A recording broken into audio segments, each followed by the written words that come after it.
Hi అండి. ఇవాళ నేనైతే ఇవాళ దోశలు వేస్తున్నాను. సో దోశల కోసం నేను పల్లీలు వేయించి పెట్టేసుకున్నాను. అలాగే పల్లీలతో పాటు కొంచెం నువ్వులు వేయించి పెట్టుకున్నాను. పచ్చిమిరపకాయలు ఎక్కువ వేసుకున్నాను. ఒక 10 to 12 పచ్చిమిరపకాయలు వేసుకున్నాను. కొంచెం కరివేపాకు, కొంచెం కొత్తిమీర, కొంచెం పుదీనా వేసేసి, కొంచెం ఉప్పు వేసేసి, కొంచెం జీలకర్ర, అలాగే కొంచెం హాఫ్ పించ్ అంటే హాఫ్ స్పూన్ షుగర్, ఇవన్నీ వేసేసి నేను ఇప్పుడు గ్రైండ్ చేసేస్తాను. ఫ్రెష్ కొబ్బరి తీసుకున్నాను, అలాగే పల్లీలు తీసుకున్నాను. పల్లీల మీద తొక్క తీయకండి, చాలా మంచిది. పల్లీలు అందరూ ఏం చేస్తారంటే దాన్ని తొక్క అంతా తీసేసి తెల్లగా ఉన్న పాటిని చక్కగా చేసుకుంటారు. టేస్ట్ కోసం కాదండి, మనం తినేది కూడా మనకి మంచిగా అందాలి కదా.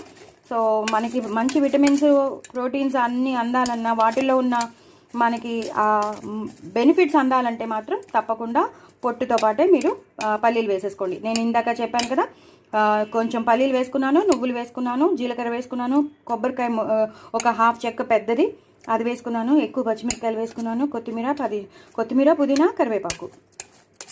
సో ఇవన్నీ వేసేసుకున్నాను. దీన్ని ఇప్పుడు నేను గ్రైండ్ చేసేసుకుంటాను. కొంచెం ఉప్పు, తగినంత ఉప్పు వేసుకున్నాను, కొంచెం షుగర్, హాఫ్ స్పూన్ షుగర్ వేసేసుకున్నాను. ఇప్పుడు ఇది చక్కగా గ్రైండ్ అయిపోయాక అప్పుడు దీన్ని పోపెట్టేసుకుందాం. ఓకేనండి.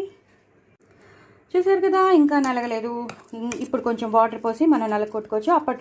ఇప్పుడు మనం కొంచెం 4 వెల్లుల్లిపాయలు వేసాను నేను. మీరు కూడా 4 వెల్లుల్లి మీకు రుచికి తగినంత, మీకు ఎంత ఇష్టపడితే అంత మీరు వెల్లుల్లిపాయలు వేసుకోవచ్చు. సో నేను 4 వేసుకున్నాను. సో ఈ 4 ఇప్పుడు వేసేసాక నేను వాటర్ పోసేసి నేను గ్రైండ్ చేసేస్తాను. చూసారు కదండి, నేను మిక్సీ చేసేసుకున్నాక చట్నీ ఇలా తయారైంది.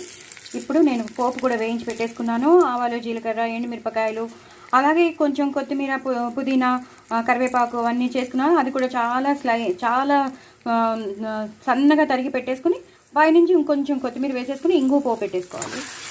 ఇంగువ పోపు పెట్టేసుకుని ఇలా చట్నీ చేసుకుంటే అదిరిపోతుందండి. చట్నీ మాత్రం చాలా చాలా టేస్టీగా ఉంటుంది. ఒకసారి మీరు ట్రై చేయండి. నేను వేసినవన్నీ మీరు వేయండి. పుదీనా కానీ, కొత్తిమీర కానీ, కరివేపాకు కానీ అన్నీ వేసి చక్కగా గ్రైండ్ చేసి, ఎక్కువ పల్లీలు, చక్కగా ఎక్కువ పచ్చిమిరపకాయలు వేసి, ఇంకో పోపు ఎక్కువ పెట్టుకోండి. అసలు చట్నీని వదలరు ఇలాగో. చూసారు కదా, ఈ కన్సిస్టెన్సీలో ఉంటేనే మనం దోశలు కానీ, ఇడ్లీలు కానీ, పెసరట్లు కానీ మనం నంచుకోవడానికి ఈజీగా ఉంటుంది.